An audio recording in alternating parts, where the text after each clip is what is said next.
Hello again, welcome back to Asgard, and welcome back to Exoria. So, since last episode, I did add an elevator here.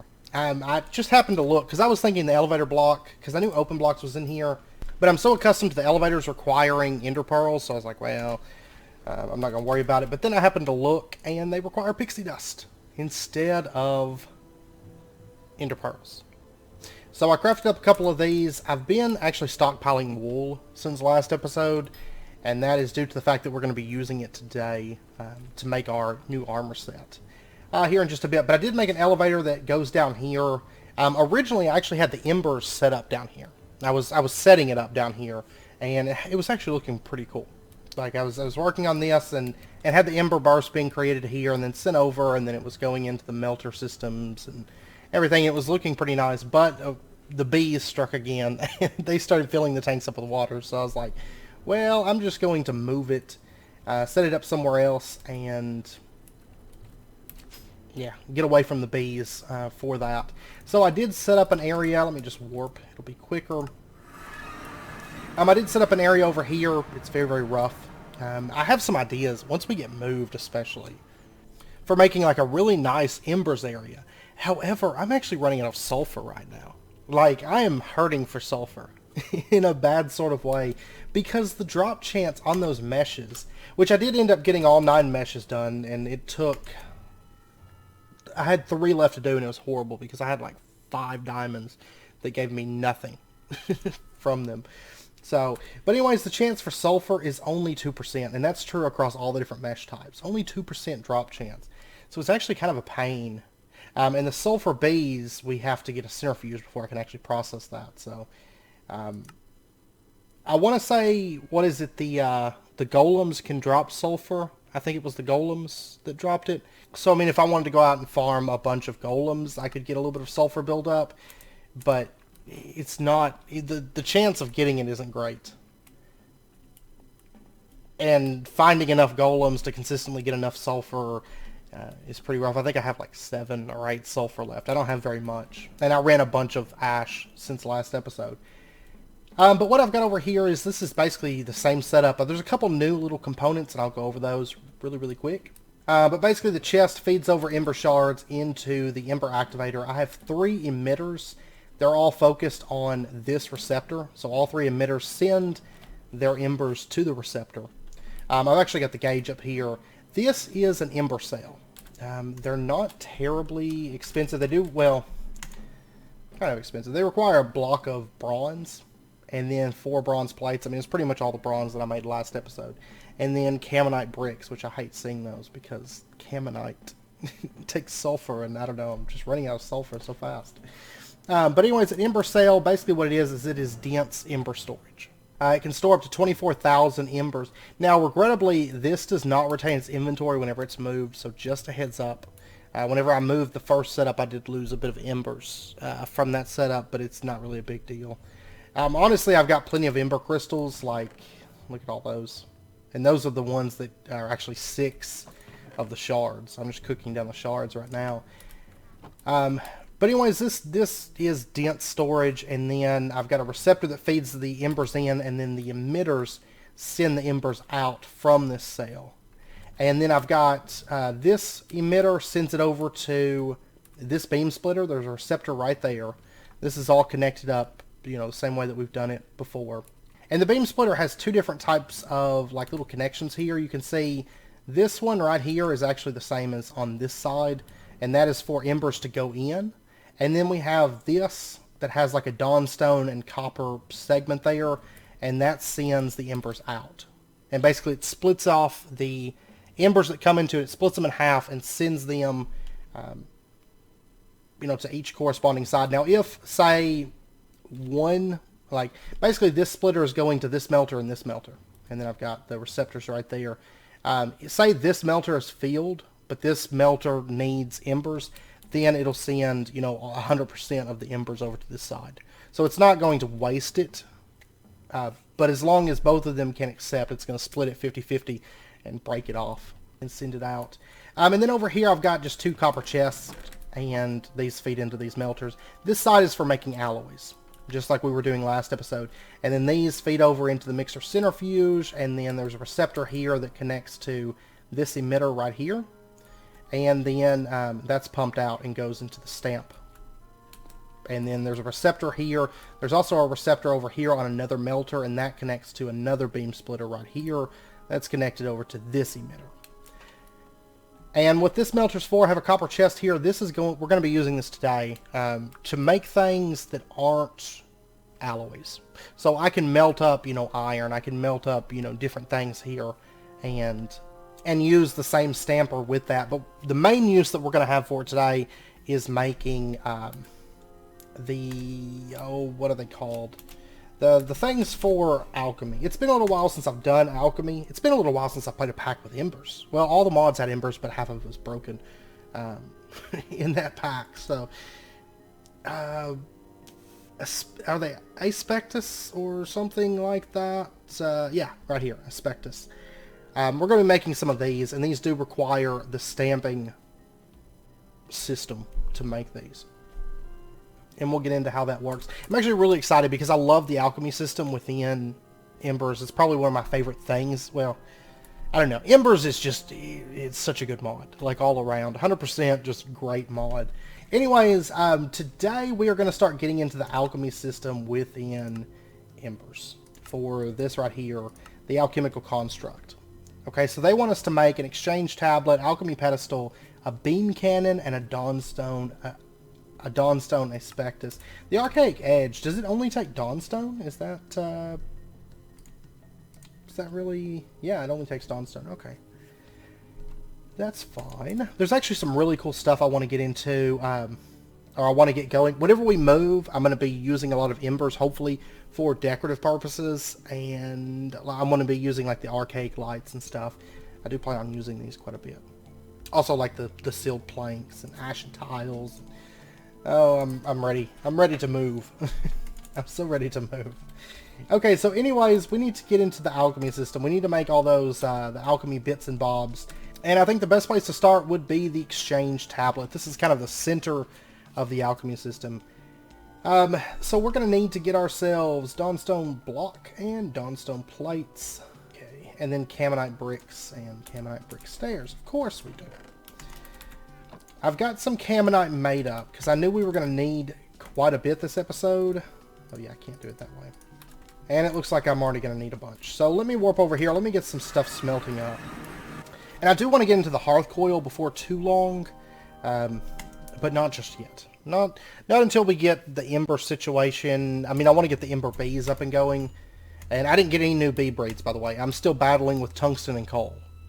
Like, they just don't... I'm trying to get the stats right, because I'm trying to keep the stats on my breeds situated as I go, so it makes it a little bit easier. But the coal ones and the tungsten ones are fighting me hard. And I don't want to move into steel till I get the coal ones situated. I'm having a lot of issues with fishy as well, because I keep getting ones that aren't cave dwelling.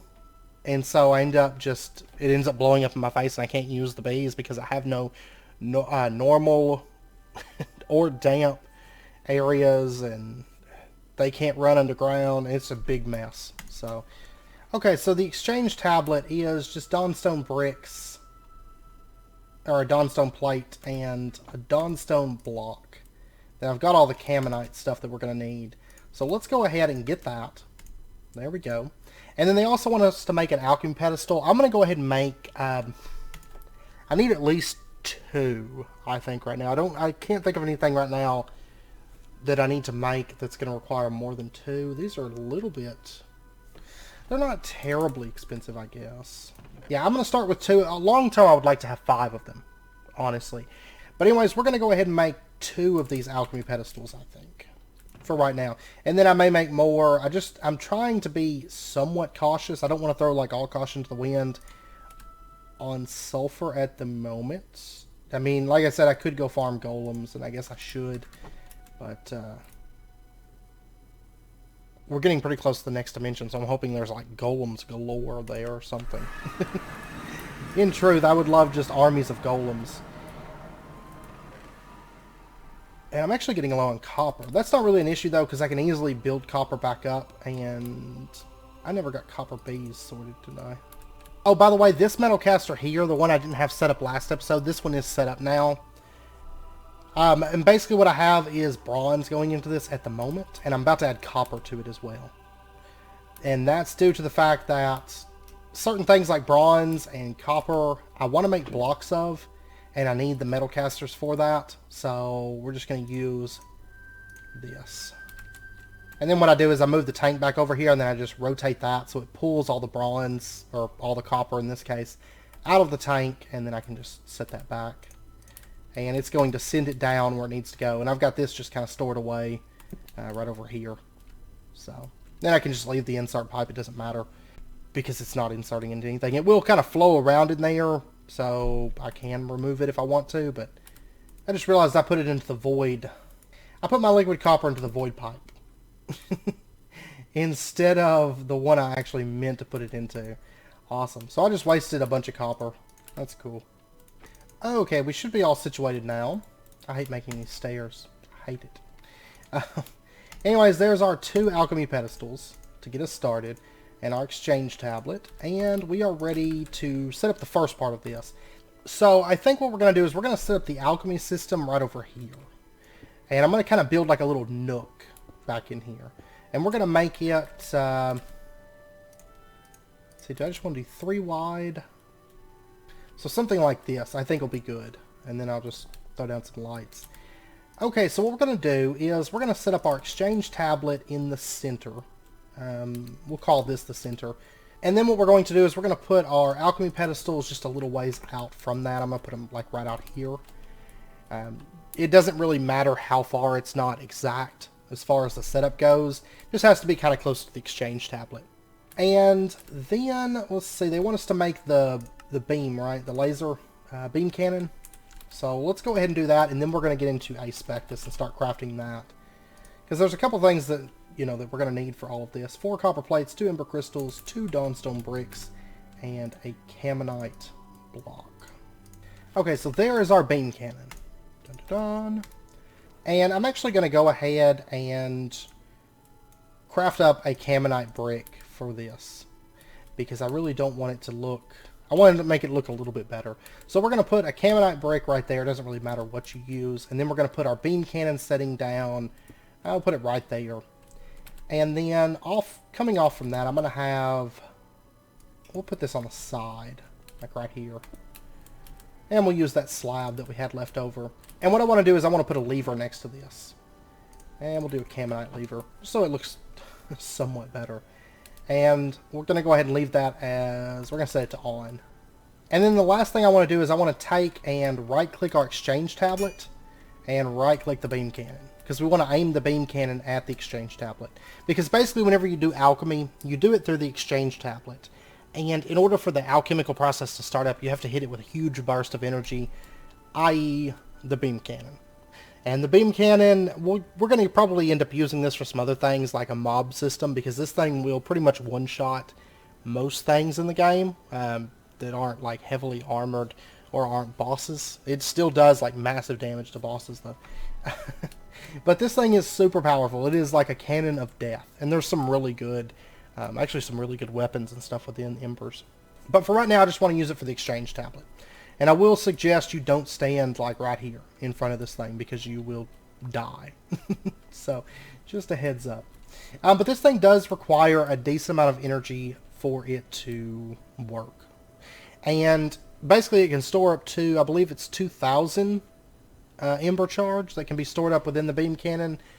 But it only requires 1,000 to fire a burst. And it won't fire a burst at all until it gets at least 1,000 embers in there. And whenever it fires, it will consume everything within it. So just a heads up. And then what I want to do, now that that stuff's in place, that's pretty much the system, more or less, or the basis of the system. The next thing I want to do is I want to start filling this, or I want to set up another ember activator. And this one's going to be just for the beam cannon. Oh, or do I want to do the pressure refinery? Let's do the pressure refinery. So this is going to take an upgraded ember activator. Now I am out of obsidian plates because I used the last of them making ember stuff. I can't remember what it was that I made. Yeah, I don't have any. So let me warp over, and let me go get some of those real quick. And over the weekend, I'm going to try to get the coal bees and the tungsten bees nailed down. But I also want to get the ember bees. These are out here, because this would be quite useful. They produce ember shards 40% of the time. And if we've got the faster stat on that, I would like to get these up and going. And they're actually fairly easy to make. They just require Exoria and Obsidian. Obsidian I haven't gotten nailed down. I haven't even actually messed with it because all it makes is Obsidian combs. But I will work on that this weekend. They're not very difficult. 20%. They do require a block of Obsidian, stick it underneath the apiary, and we're golden. So they're not too bad to get. And then we can get the Ember Bees and start producing Ember Shards. And once we do that, I'm actually going to automate Ash with Embers, because it's actually really, really easy with the Block Breaker. We can automate Ash pretty easily. And then we can automate the Sieves. We'll do a bit of automation in the next episode, I'll go ahead and say. And I will say that we're going to be doing Ember stuff for quite a few episodes to come. Embers, then we're probably going to do a little bit of Roots too, because I want to get some spells up and going as well. But there's a lot within Embers, and I plan on doing it all. So, just a heads up. Hope you guys don't mind. I will end up upgrading this Ember Activator as well. But for right now, we're going to go ahead and let's make ourselves the Pressure Refinery. Go. There's our Ember Activator, and then we're going to upgrade to the Pressure Refinery. Now, by default, this thing it's a little bit more efficient. I want to say, I think the Ancient Codex tells how efficient it is. 1.5 times better. But we can upgrade it up to 3 times better, which means for each of these Ember Crystals, it's going to produce 3 times as much Ember power per shard, or per crystal, or per whatever that we're using through that.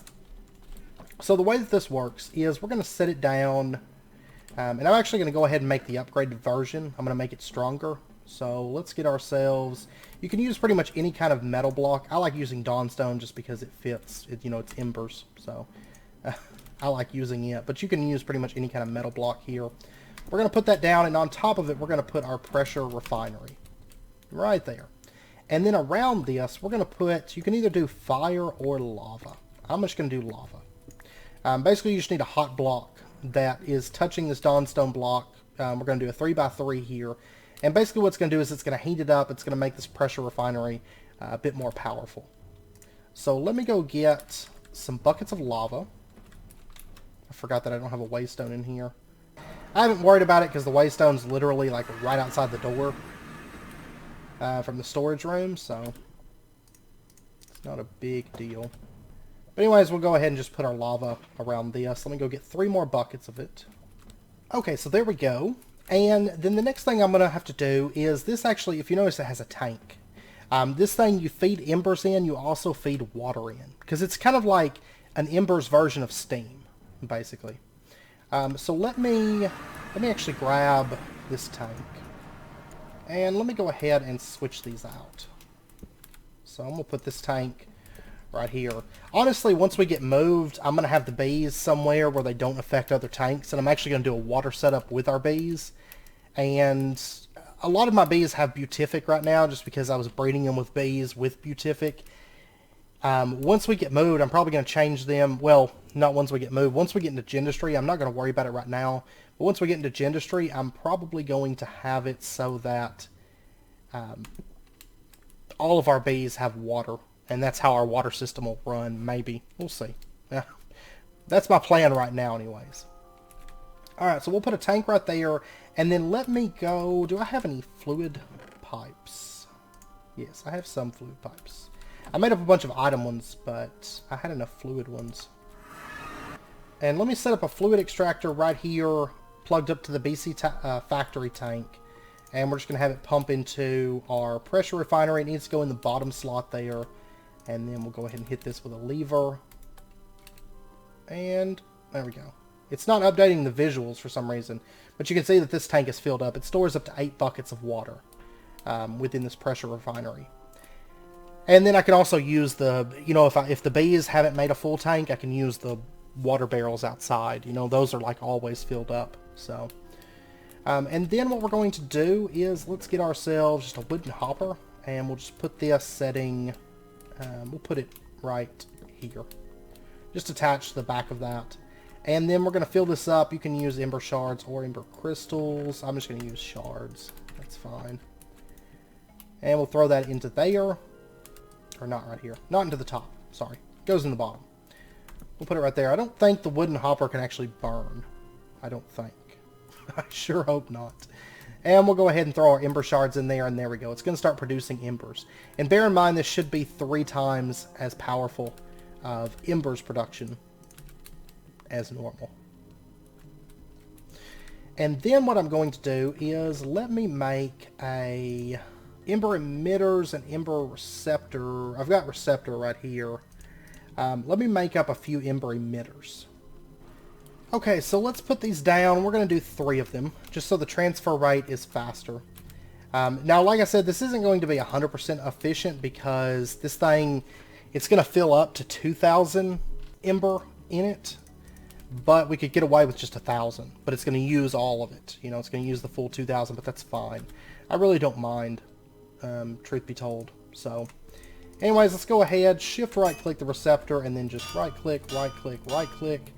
And these can burst through the walls. There we go. It's starting to shoot right now. This one's actually getting a redstone signal from that lever, so I really only need this and this. There we go. And you can see it's bursting through the walls. It doesn't have any kind of reduction. That's fine. It can blast through it. It doesn't matter. So, embers is nifty that way. So, anyways, this is going to start filling up the beam cannon. It can store 2,000 embers. And it's not going to run until we turn this lever on. So we pull it back towards us to fire it. Okay, so now that that stuff's in place, we have embers over here. Everything's ready to go. Now we just need to start working on recipes. Now, I know the quest wants us to make a Dawnstone Aspectus. I'm not actually going to start with that one. Because there's other things that I want more. And that is the Ashen stuff. I want to go ahead and make the Ashen cloak, goggles, legs, and boots. And this is going to require a bunch of ashen fabric, which requires the alchemy system. If we look right here, we need an iron aspectus, and we need a lead aspectus. So what we're going to do is, let me get an iron ingot and a lead ingot. And for most situations, you don't really have to make a bunch of these. They're not terribly expensive to make. And I want to say that there are some recipes that actually require, yeah, see, like, an alchemical recombobulator requires a lead aspectus in the recipe. And that's the only time that you'll ever use an aspectus. So for most situations, one of each of these aspectus will be enough. And I'll show you, you don't actually consume these whenever you craft. Now, in some cases, like right here, the lead one, there's a possibility that you might require 2 lead aspectus. So you may have to make an extra one whenever you make the Eldritch Insignia. And there's some other recipes like that. But for right now, we just need 1 of each aspectus. We'll be fine. So we're going to start with iron and lead for right now. And this requires the plate stamp. Let's go ahead and switch these out. And what we're going to do, we're going to put the plate stamp right there. And then we are going to put ember shards. I've actually got this hopper here, so if I want to feed stuff into the stamp base, I can just dump it in right there. And that's why I have this second melter, or that's one of the reasons I have this second melter. I can also make ingots and stuff here if I want to. But what we're going to do is we're going to throw in our iron, and we'll go ahead and throw in the lead as well. And you could say this is going to start kicking. It's really, really pretty whenever it runs, whenever you have like big systems. And this is actually a small system. We're going to make more elaborate stuff a bit later on. So what we're going to do is we're going to give this just a minute. Did it already make one? Yeah, it already made one. You have the shard that goes right there, and then whenever the stamp activates, it stamps the ember shard into that lead and that iron, and it creates an aspectus. So that's why I have the hopper there. If I want to make a bunch of something like that, I have it available, you know. So lead aspectus, iron aspectus. As easy as that. And so then what we're going to do is we're going to take our aspectus, and we're going to place them into our alchemy pedestals. Just right here. And that's why eventually I'd like to have like maybe 5 alchemy pedestals, like, you know, maybe have another one right here, here, or maybe shift this one over and then have one here, one here, one here, one there, and one there, or something. And maybe have an extra one for like duplicates, so if I need 2 lead or 2 dawnstone or something, I don't know. But anyways, generally 2 or 3 of these will be fine. Most recipes don't require more than 2 or 3 alchemy pedestals at most. So anyways, we've got that in place. Now let's take another look at the ashen fabric. So the recipe requires string, 2 pieces of string, a piece of wool, and then 2 ash of any kind. So let's pop over here. Let's get that stuff. And I've got string. I've got wool right here. And I've got ash. And you do need a bunch of ash because, and I'll explain that in just a second. But anyways, what we're going to do is we're going to take our wool, and you can dump a bunch of this in here at a time. It doesn't matter. So we're going to put our wool in right there. We're going to take our string. We're going to split it in half. We're going to throw, whoops, sorry. You click on the sides here to put it into the faces. So you have like these little indentions here. That's where items go. The wool we can just place from the top because that goes in the center. But the string we're going to place here, and we're going to place here. And then the ash we're going to place here and here. So we have quite a few crafts worth in here at the moment. And then what we're going to do is we're going to take another look at the recipe. And this is where the alchemy system gets really, really interesting. Because if you look at ashen fabric, you can see that it says 12 to 24 on the lead and 12 to 24 on the iron. That's backwards, but iron and lead.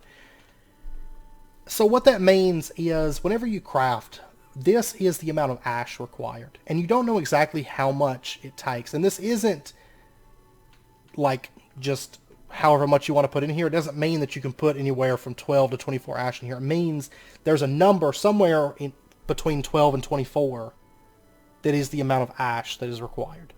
But you don't know that going into it. So what we're going to do is we're going to take and we're going to start at the bottom here. So let's get ourselves 12 pieces of ash and 12 pieces of ash. And what we're going to do is we're just going to right click them into the alchemy pedestal. And if you look in there, you can kind of see there's like a little bit of like black ash down inside of there. So then we're going to place it on the other side as well. And we are ready to go. We are ready to give this a shot. Now chances are this first alchemy creation is going to give us back basically garbage.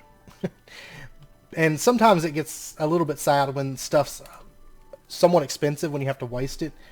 But that's okay. We're going to hit right. We're going to turn the lever on. And we're going to give it just a second. It does take a second before it'll fire.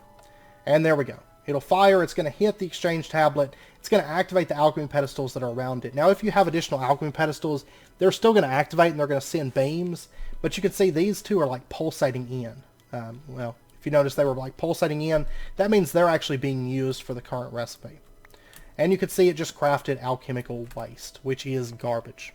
You can take this and you can put it through a stamper with a flat stamp and make ash piles back from it. But what you really want to use this for, actually put this up. But what you really want to use it for is you can see the inaccuracy. Okay, and since we started at the bottom of the spectrum, we started with 12 on both of them, and it required anywhere from 12 to 24 ash. You know, so we only know like a rough estimate of it's somewhere in there, but we don't know exactly what. We started with the very bottom. So if we take a look at the alchemical waste, it says the iron inaccuracy is 2, the lead inaccuracy is 3. So what that tells us is that if we take 12 ash, if we take a look at the iron inaccuracy, it's 2. So that means it's 2 away from the correct amount. So what we're going to do is we're just going to add 2 more ash to it. And then we're going to come over to the iron aspectus and just right click that in. Then if we take a look at the lead inaccuracy, it's 3. So let's add 3 more to that. 15. And just right click that in. And now if we right click this and give it just a second, it's going to fire. Sometimes it takes a little bit, as you can tell. Pow! There we go. I love watching this thing run, by the way. It's just amazing. Embers is just, it's such a good mod. I love it so much. Honestly, Embers is one of those mods I wish it was like in every pack. Roots I like a lot, but Embers I really love. There we go. We got ourselves 2 pieces of ashen fabric. And it's always going to be that amount. Now, we'll say that if you go into your world, you can't necessarily go into your world and say, okay, I need 14 iron, 15 lead, and there we go. The reason being is this is different from pack to pack, and it's different from person to person. Or I should say, it's different from world to world and different from person to person. So it's not always going to be the same thing. So you're going to have to do your own test. You're going to have to run your own test to figure out exactly how much ash that you need to put into those. Now, one thing I would like to do real quick, I don't know if I'm going to be able to do it the way I want to do it. Actually, I can. I can do it the way that I want to do it. Let me craft one thing here. I'm going to want some paper. And I'm going to want a wooden pressure plate. And we're going to make ourselves a clipboard from Bibliocraft. And what I suggest that you do is keep note of how to make all these things. So we're going to say... So we're going to call this Ember Research, and we're going to say that, what's that stuff called? Ashen Fabric? Yeah. Okay, we're going to say that Ashen Fabric is, let's see, iron inaccuracy was 2. So we're going to say iron equals 4, lead equals 15. So that way we'll always know moving forward that, okay, this is how we make ashen fabric. And then what we're going to do is we're just going to take this and we're just going to we'll put it right here. Shift right click and place it on the wall. And there we go. We can see that ashen fabric, 14 iron, 15 lead. And that tells us how much ash that needs to go into those. And so let me go get a bit more ash and we're going to get this thing going. Because I'm going to need a fair amount of ashen fabric for all the armor that we need to craft. But this is... Once your research is done, I mean, it's as easy as just throwing the correct amount of ash in there and hitting the lever. Since we stocked up on the items, you know, like we put a bunch of wool in there, we put a bunch of string, we put a bunch of ash, so I can pretty much just throw the ash in there and then craft it. Okay, I got our 16 ashen fabric, which is the minimum that we need to craft all the armor. So let's go ahead and grab some dawnstone plates, some dawnstone ingots. Let me pull up this string that's over here as well. There we go. And I guess I'll go ahead and just clean all this stuff up, because I really don't need it. And there's not really any use for ashen fabric outside of the armor. And then we can use it to repair it, which we're going to get into the Dawnstone Anvil and the automatic hammer. We'll get into that stuff a bit later. But anyways, let's go ahead and get this stuff crafted. I'm really excited for this stuff because this armor set is probably one of my favorite armor sets. Like, it just looks really, really good. Ashen leggings, and then ashen boots. There we go, and we can get rid of this ugly black quartz stuff. There we go. Let's get this stuff on. And let me actually take off this too, because it'll be a little bit cooler without that thing on. And there's what we look like. Like, look at that. That is an epic armor set. That is cool stuff. And look at that cape. Dun-dun. It kind of hides my backpack, but that is legit. Now, we need a new weapon to go with this, because this box is not cutting it. This thing is ugly. I hate this box. I will say it's not going to do as much damage as our box does, but it's going to look a lot cooler. I want to make the Grand Hammer. This is a steampunk weapon, befitting an Ember Mage, right? So, it's like Dwarven magic. I love it. It's a little bit on the expensive side. We do need 2 Dawnstone blocks. And then we also need another Dawnstone ingot, copper ingot, and a stick. And there we go. There is our Grand Hammer. This is our melee weapon. Like, look at that. It does take up a little bit of the screen, but this thing is really cool. What's the attack speed? A 1 on attack speed. So it's not quite as fast as a sword, but it's cool. So I want it. Now there's actually another feature of the Grand Hammer. Like, we can use it as a weapon, and it does decent damage, and it looks cool. That's the main thing, right? It looks good. We're going to smash things with it. But in addition, you can also use it to break blocks and just destroy them. But to use that effect, it does require Ember to be accessible. And there's also some other nifty things that I want to make real quick that require Ember. So let's go ahead and get into actually getting Ember into our inventory and having it accessible for tools and whatnot. So what we're going to do is we're going to make the copper charger right here. And it's actually not that expensive. I may need to get some more Dawnstone going. Actually, I might have enough, in fact. Copper plate, iron plate, okay. Let me pop over, let me get that stuff made. Okay, so there we go. Let's make our copper charger. And I'm also going to want to make, well, I've got a beam splitter right here. I want this, and I want an ember receptor. Because we're going to have to feed embers into this copper charger. And I'm just going to set it like... I thought this room was big, but we're like running through this room so fast. We're going to have the copper charger setting right here. Actually, yeah, this will be fine. And we'll put a receptor setting right there. I know it's kind of a mess, but that's alright. It is what it is. And we're going to put our beam splitter right here. And what I want to do is I want to actually... Oh, I need another receptor, don't I? Alright, so we're going to stick our ember receptor right back here. And we're going to actually attach the ember emitters to that. To the beam splitter. And then what we'll do is connect this one to there. That one to there. And so what we're going to do is we're going to craft, there's mantle jars and mantle cartridges. Now there's a slight difference. The mantle jar only stores 2,000 ember. The mantle cartridge stores 6,000. However, the mantle cartridge actually has to be held in your offhand. The mantle jar can be anywhere in your inventory. So, I mean, they both kind of have their, you know, their drawbacks and everything. I'm actually going to make a mantle cartridge. I don't normally like having things in my offhand, but I like ember stuff. So we're going to have a cartridge. Plus, it kind of looks like one of those tasers. It's what it kind of reminds me of. So there we go, our mantle cartridge. And what we're going to do is we're just going to right-click this into the copper charger. And is this not sending for some bizarre reason? Okay, apparently I didn't put it on there right. Or something. Okay, so that's going to start charging, and then, there we go. Apparently I didn't set this up, or I don't know. I didn't set this up right, I have no clue. And then it's going to start feeding embers into that copper charger. If we take a look, it's steadily filling this mantle cartridge. And we'll just give that thing a little while to charge up. And then we'll go over what the Grand Hammer does and all that.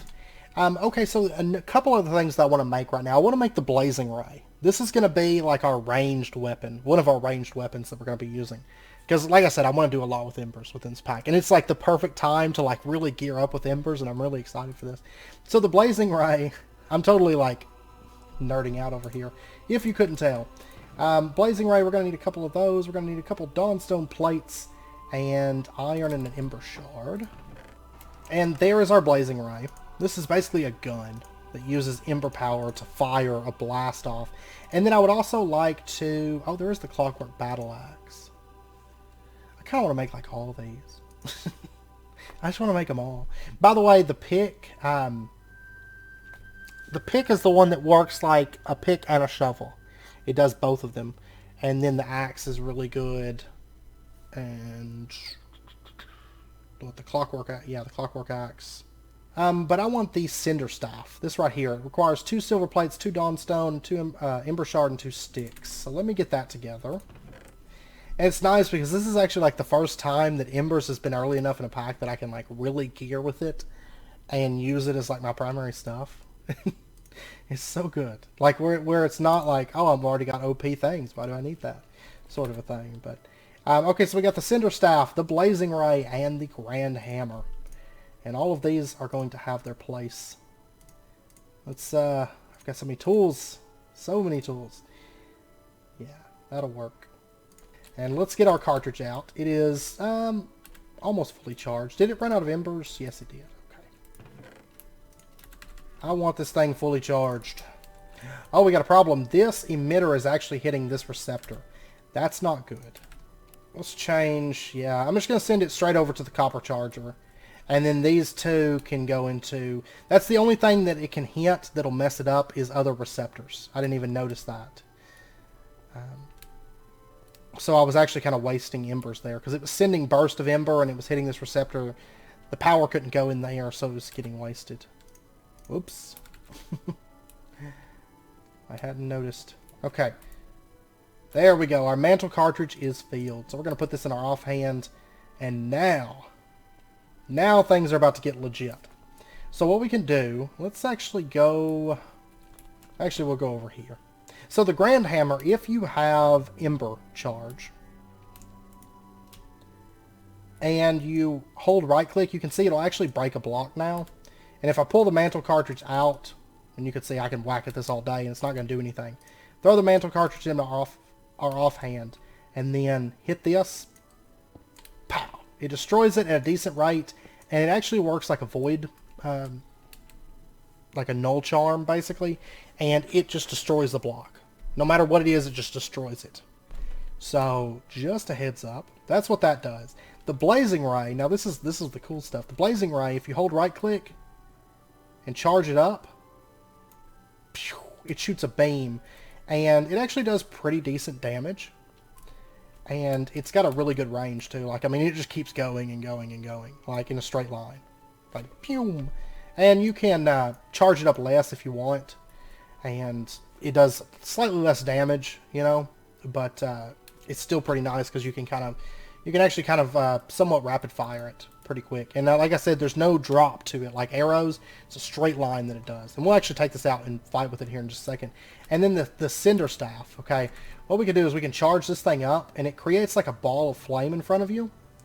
And once it's fully charged, you can release it at any time, just like the blaster. But if you let this thing fully charge and then release it, it shoots this big beam of death. And this thing will, whenever it's fully charged like that, like I can quick fire it and shoot like these little blasts of embers. But whenever it's fully charged, it will pretty much one-shot most things. Unless they're like pretty strong mobs or a boss or something like that, it's going to pretty much one-shot most things. And we just did like a bunch of like ember casting and stuff. You can see that it's only used 400 embers out of here. And what I'm probably going to do is I need to make another backpack, and I'll probably have like a backpack of like mantle cartridges, especially once we get the embers bees up and going, when I don't have to worry about a limited supply of ember, and we can just have embers for days, you know. Maybe have like multiple copper chargers and everything set up and all that automated nicely. Like this thing will annihilate. The Cinder Staff is amazing, and this is just a really good ranged weapon. So okay, so now what I would like to do, we got all this stuff in place, I would like to turn our attention towards maybe upgrading the armor a little bit more, because we can upgrade this even more. And that's even pre-modifiers. Once we get into modifiers, we're going to upgrade it again. But what we can make is the Inflictor Gem. This right here. So it's coal, diamonds, dawnstone. Oof. Okay, give me a second. I'm going to have to make up a bit more dawnstone, which means I'm going to have to go gather up more copper berries. Copper bees are still a bee that I have not gotten nailed down. I do have diamonds over here. I've got 10. So we'll be fine on that. So give me just a little bit to get some dawnstone and stuff together, and I'll be back here in just a minute. Okay, so I made a little bit of dawnstone here, and what I want to make is the Inflictor Gem. This right here. And we are going to have to do some research. It's 32 to 48, 24 to 40 on the ash. And it does require a Dawnstone Aspectus. And I went ahead and made one of those because I've showed you how to make those. They're all pretty much the same. And it's going to update a quest. There we go. Alchemical Construct. Now we still have a little bit more of that quest to go. We have to make the Archaic Edge blocks and then go to the new dimension, which we're not going to do that right this second. The Inflictor Gem requires lead and dawnstone aspectus. So we're going to go ahead and pull the iron out of there, and we're going to switch it over to dawnstone. And for right now, I'm going to set up a chest, like right there. It's going to have our aspectus. Long term, we shouldn't have this. Well, we might still have it, actually, but we'll see. I'm going to dump some of my inventory out there. Oh, and I don't need the sword anymore, I don't think. Technically, the sword could be better than the hammer, but the hammer looks way better. So I'm going to stick with it. Alright, so it's time to do a little bit of research. So the Inflictor Gem is diamond in the center, and then we're going to have... what did I do with that dawnstone? Did I put it away? Oh, I didn't grab it out. Okay. We're going to have Dawnstone right there. Whoops. Right there. And then we're going to have coal. Like that. And let's see. The Inflictor gem was on the Dawnstone. It was 32 to 48 and then 24 on the lead. So 32 in there. And then 24 on the lead. And let's give this thing a shot. Let's see what happens. Alright, so our alchemical waste, we are 8 off on the lead, and it doesn't show anything off on the Dawnstone. So it sounds like Dawnstone should be, actually, it's the bottom amount. Alright, so 32 Dawnstone. We'll throw that in there. And then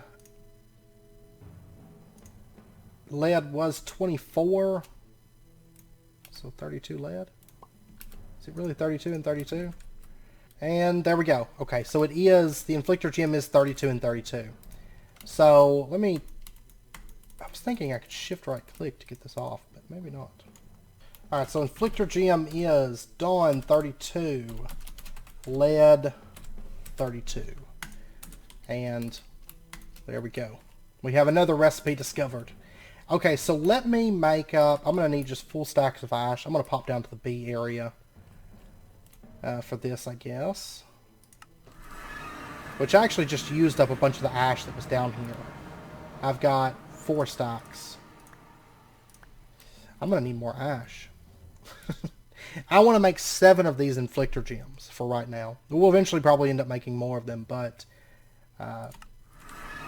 for right now I just want 7 of them. So give me just a little bit. I'm going to get this stuff crafted up.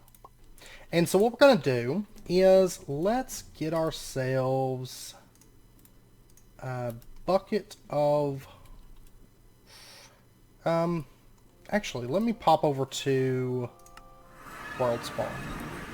This would be a good place to do this. So we're going to take our Inflictor gem, and let's go ahead and grab 3 of these. And we're going to hold on to this, and we're going to catch ourselves on fire. It's going to be the first thing. And let me get my food at the ready as well. So, I'm going to step in the fire real quick. Oh, actually, I was wanting to catch myself on fire. What we can do, if we get this wrong, we can shift right-click and remove it. It does take a little bit of health, but that's okay. Actually, a decent amount of health, but that's fine. What I want to do is I want to catch myself on fire. Which, I should have brought some water with me. It'll be fine. I'm not going to die from it. So let's catch ourselves on fire. On fire. On fire. On fire. Okay, so basically, there we go. We got on fire, on fire, on fire. That's what I want. And basically what it does is it copies the type of damage that you take. Now, it has to be natural-based damage, like zombies. If they were hitting you, it's not going to count. You know, if a skeleton shoots you, it's not going to count. That's not natural damage. That is, you know, entity damage, basically. So, we're going to have to do natural effects. So, we're going to do on fire. And then we're going to come over and we're going to do lava. And you have to be careful. You have to make sure you're actually standing inside of the lava when you do it. Because otherwise, the lava, when you get near the lava, it catches you on fire. Or if you're standing on ash, it will, I guess. But lava can catch you on fire. We need to make sure that we're actually getting the lava damage and not the on fire damage. And this is actually somewhat dangerous. So, let's hope that this goes well. I might die, actually. I might very well die. Okay, let's do this. So what I'm going to do is I'm going to hop into my lava bath here. And let's grab that. And let's get over to the water. Okay. We got lava, lava, lava. That's perfect. That is perfect. We're on a sadomasochist exploration at the moment. And then the last thing that I want to do, I've got one more here. You can have up to 7 of these on at once. What I'm going to do is I'm going to get fall damage. So we're going to hold on to this, and we're just going to... There we go. Fall damage. Perfect. Okay, now let's warp home. Actually, to the storage room. Okay, so what we're going to do, now that we've got our 7 gems, basically each one of these, when they're applied, they're going to reduce the damage from that source by 1/3. So if you have 3 on fires, you're not going to take damage from being on fire anymore.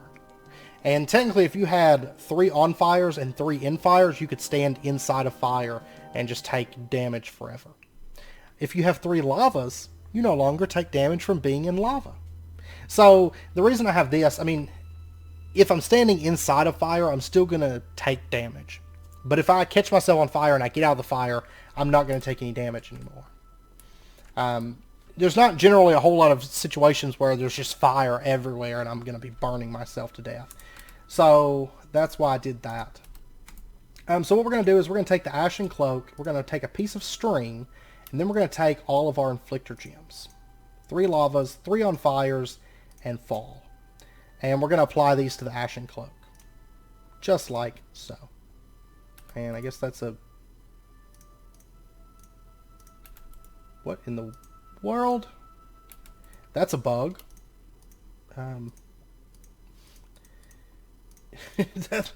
is a little bit of a bug, to say the least. It doesn't seem like it actually applied it, though. I don't think that it did. I don't know, this is all kinds of weird. Yeah, I'm still taking damage from that.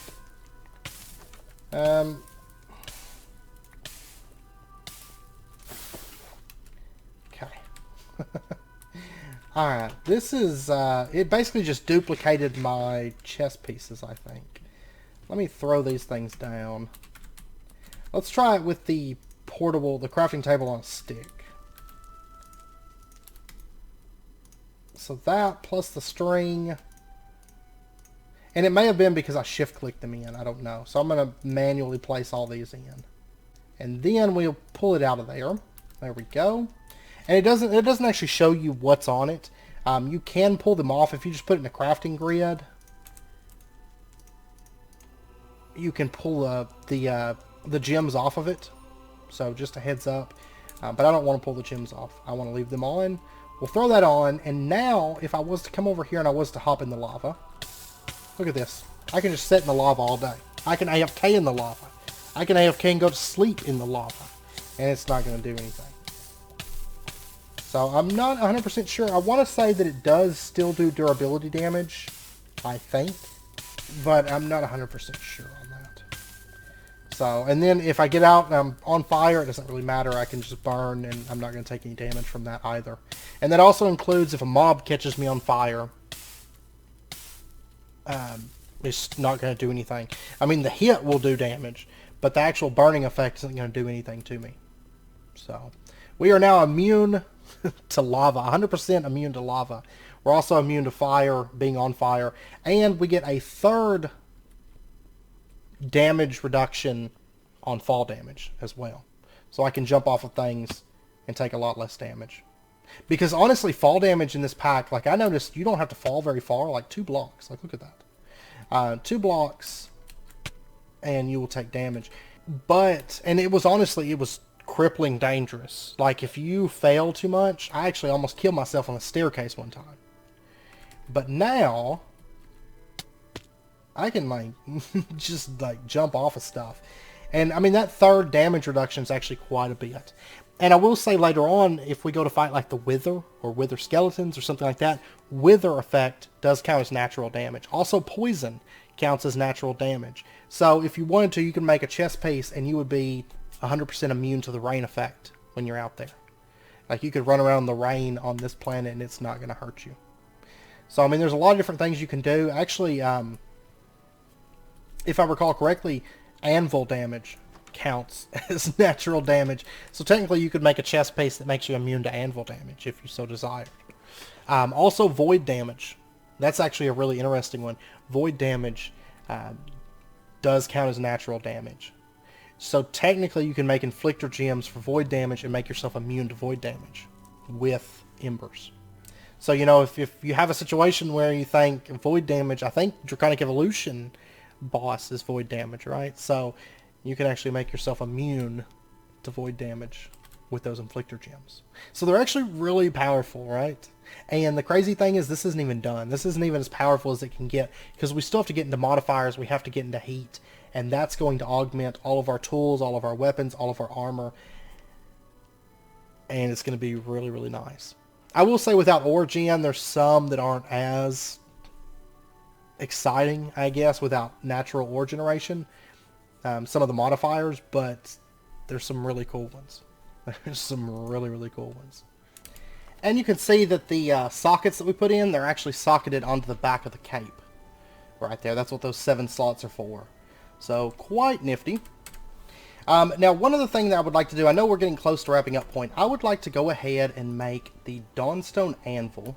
Oh, I'm missing... there we go. I'd like to get the Dawnstone Anvil and the automatic hammer. So there we go. And we're just going to set this up. We'll put the hammer right here. And then right below it, we're going to put the anvil. Yeah, I think that's how it goes. It's been a while since I've used this, actually. Let's do that. And then on the back here, we're going to put an ember receptor. And then we'll put an ember emitter, like... we'll actually put it right back here. And it should be getting redstone from that. And then we'll just connect this up real quick. So, that to that. And it's going to start sending bursts and going to the automatic hammer. And then we're going to need a... If I recall, this thing needs a lever. So we're just going to put this down, like, right there. And then what we can do, these ancient motive cores, these actually drop from golems, and you can also craft them.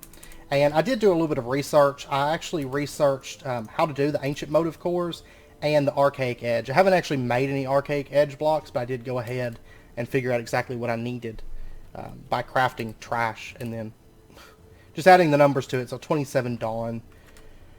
Okay, so what we're going to do is we're going to take these ancient motive cores, and we are going to take our armor, and we're going to put our armor down and our ancient motive core, and then hit that with redstone. And what we got is, look at that new bar on there. We have Ashen Goggles with a heat bar. And let's go ahead and do this. It actually changed my skin for whatever reason. I don't know. I am that one girl. The Minecraft girl. I don't know why, but... Anyways, we're going to go ahead and make all of our armor have the heat effect. And we'll use the hammer for other stuff. Like, you can use this for repairing stuff. You can make this isolated materia. That's actually the cheapest route to go, but it does require nether quartz. I don't have a lot of that. But you can make this stuff, or you can make ashen fabric, or, well, that's for breaking it down. But you can do ashen fabric or the isolated materia, and you can repair stuff. Because it's actually been a little bit since I cut, because I'm low on copper. I'm badly low on copper. I haven't been keeping up with harvesting it, because, you know, I wasn't using a lot of it until this episode. Now I'm, like, eating through copper. So all of these have a heat bar. Now, in addition, we can also add heat bars to our tools and stuff. So let's do that. And there we go. We got a heat bar on the Grand Hammer. And I think the Blazing Ray and the Staff can get it too. I'm not 100% sure.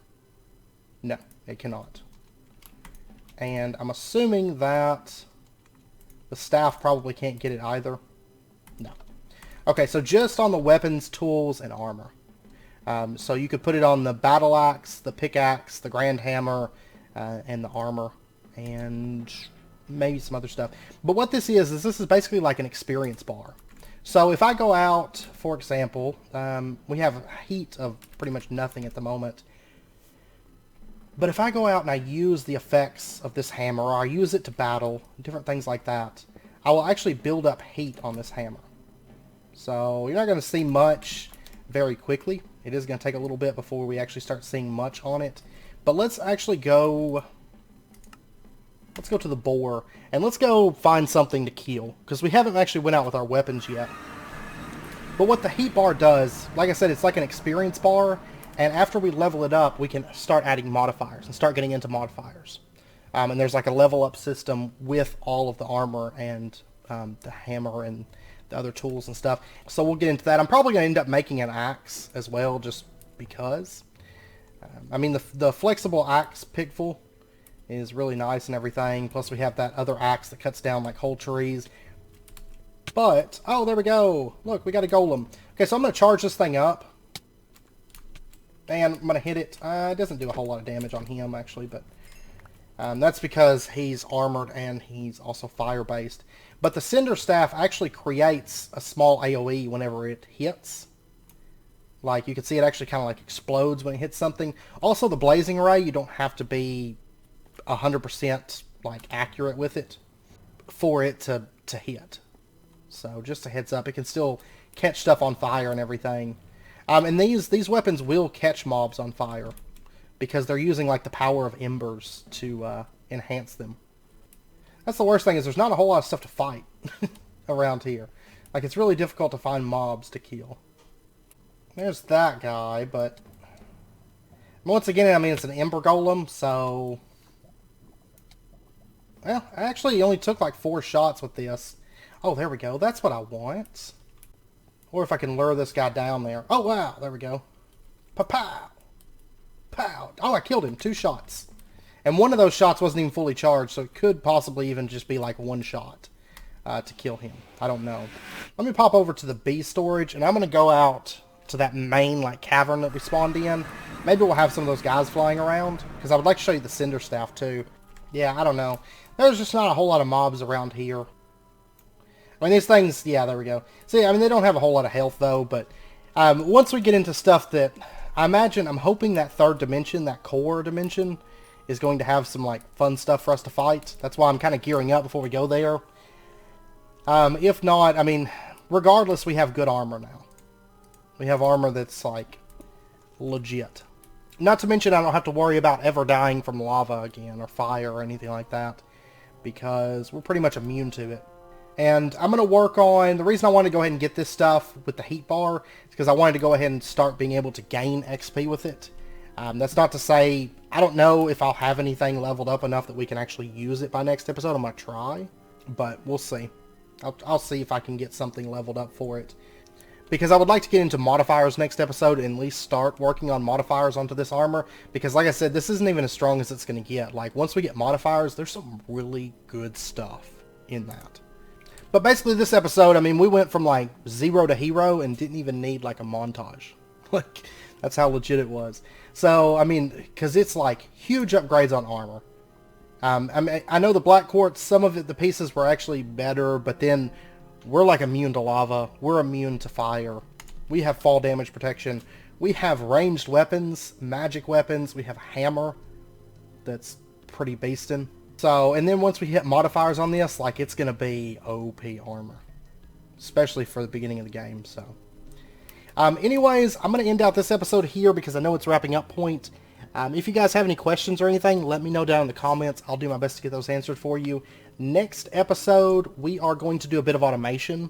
Like I said, I want to get those embers bees up and going this weekend. And then once we get those up and going and we have ember shards coming in consistently, then I'm going to, of course, next episode, we're going to do some automation. We're going to automate ash. Maybe automate the processes that come after that, like, you know, breaking stuff down into gems and all that stuff with the sieves. I don't know. We'll see. But regardless, we'll have plenty of ash after next episode, and I don't know. We'll see. We'll see where it goes from there. We'll also probably get into modifiers, and we might hit that 3rd dimension next episode as well. So, anyways, we have a lot of embers, though, coming up. A lot of stuff. But, what in the world? Okay, well, whatever.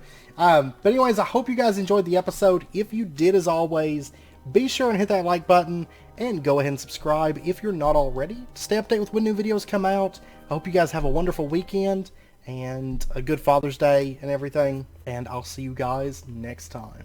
So until then, as always, do take care, stay safe, I'll see you guys then.